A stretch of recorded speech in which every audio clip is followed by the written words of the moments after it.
Welcome to the deep dive. So, you sent us a ton of stuff on edge computing. Yeah, it's a hot topic. Definitely seems like it. This whole idea of moving the computation, the intelligence, away from the central cloud. Right, moving it out towards the edge of the network, hmm closer to users, closer to all those IoT And devices. it feels like the sources are saying this is becoming crucial, yeah, because of, well, just the sheer number of connected things now. Exactly. And what modern applications need, things like e-health, autonomous cars, smart cities, Mm.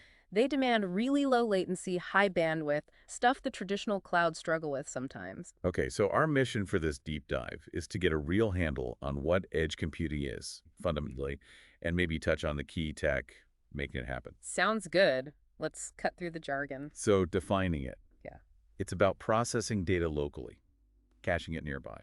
pretty much. The core idea is to stop sending everything back to some distant data center. You analyze and act on data closer to where it's created. Reduces network traffic jams, speeds things up. Precisely. Less congestion, lower latency. Now, there isn't like one single textbook definition everyone agrees on, but that's the gist. Extending cloud capabilities outward. Okay, but where is the edge? Is it my phone? It can be, or it could be in the mobile network, the radio access network, the RN. Think cell towers. Ah, Or in other data networks, yeah, it might be the end user device, or maybe a gateway, or a specific edge server or node nearby. so these edge nodes do the computing work before the data has to cross the big wide area networks. Exactly. Keep it local when you can. Right. But why bother? Why decentralize everything? What's the big push? Well, several big reasons. First off, quality of service. Like we said, low latency. How low are we talking? IBM had examples showing latency dropping from, say, 20 milliseconds down to maybe 10. That's a huge difference for real-time apps. Like remote surgery or something. Wow. Okay. Yeah, or even just smoother video calls. And bandwidth, too, keeping heavy data processing local frees up the main network pipes. Makes sense. What else? It's also becoming just necessary. The sheer volume of data from IoT devices is exploding. Gartner thinks 75% of enterprise data will be processed at the edge by 2025. 75%. That's massive. It is. The core networks just weren't built for that kind of onslaught. Plus, there are privacy benefits to keeping sensitive data closer to the user, not sending it all over the place. That's a good point. Any other drivers? Interestingly, yeah. Environmental aspects, too. Processing data locally can be more energy efficient. One study on video analysis suggested maybe a 50% CO2 reduction compared to sending it all to the cloud for analysis. Huh. Didn't think about the green angle? Okay, compelling reasons. But this didn't just appear overnight, right? How did we get here? No, it's definitely been an evolution. You could argue the earliest forms were content delivery networks, CDNs, back in the late 90s. Like Akamai. Caching website images and stuff closer to users. Exactly that. Solving the flash crowd problem by replicating content on distributed servers, a basic form of edge delivery. Okay, so that's content. What came next? Around 2009, the idea of cloudlets popped up. Think tiny data centers, microclouds, placed much closer to users. For faster access to cloud-like resources, Yeah. like computation. Yeah, computation offloading, cached data, but much quicker access, milliseconds. Okay, CDNs, cloudlets. Then came fog computing, around 2012. This concept was a bit broader, envisioning a whole computing continuum, from the tiny IoT sensors all the way up to the cloud. Using various devices in between, like routers, switches. Right, using heterogeneous fog nodes at different network levels. A key idea there was orchestration, managing all these distributed resources effectively. Okay, fog. Feels like we're getting closer. And then mobile edge computing, or MEC, arrived around 2014.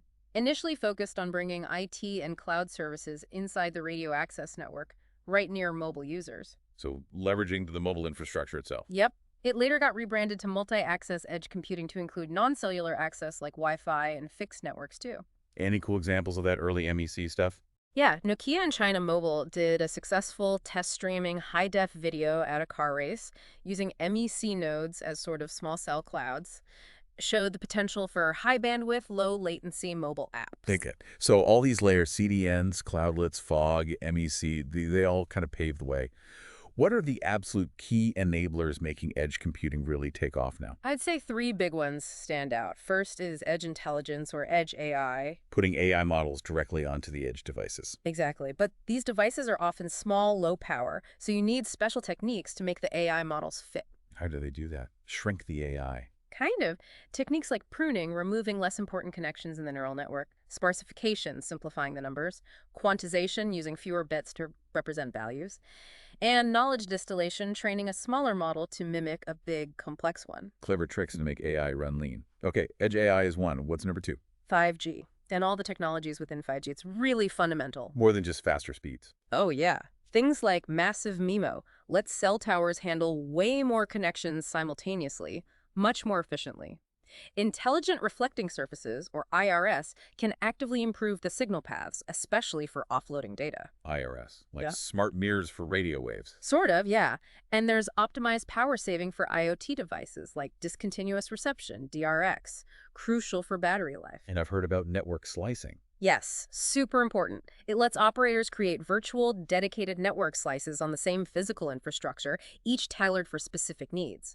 Like one slice for ultra-low latency for cars, another for massive IoT device connectivity. Tailoring the network on demand. Powerful. Anything else in 5G? Non-orthogonal multiple access, NOMA.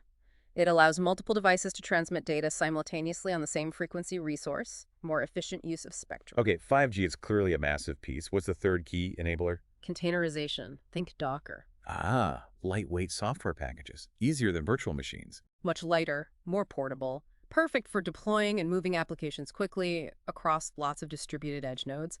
And then you need orchestration tools, like Kubernetes, to manage all those containers automatically, scaling them up, down, handling failures. So edge AI for the smarts, 5G for the superpowered connectivity, and containers for flexible deployment and management. That's the trio. That's a really good summary of the core technological pillars, yeah. They all work together. So bringing it all together, edge computing isn't just one thing. It's this convergence. It's about pushing processing power out from the center. Out closer to where you are, where the data is generated. Driven by necessity, really, by the data tsunami and application demands. Enabled by these advances in AI, networking, and software management. Absolutely. It's a pretty fundamental shift in how we architect distributed systems. It really makes you think, doesn't it, about the implications. Faster apps, sure, but also maybe better privacy, more resilient systems, entirely new possibilities for smart cities, smart homes, smart everything. The potential is huge. Responsive, intelligent environments. Definitely leaves you wondering what new applications or, I don't know, societal changes this shift might unlock next. Fascinating stuff to ponder. Thanks for diving into the edge with us.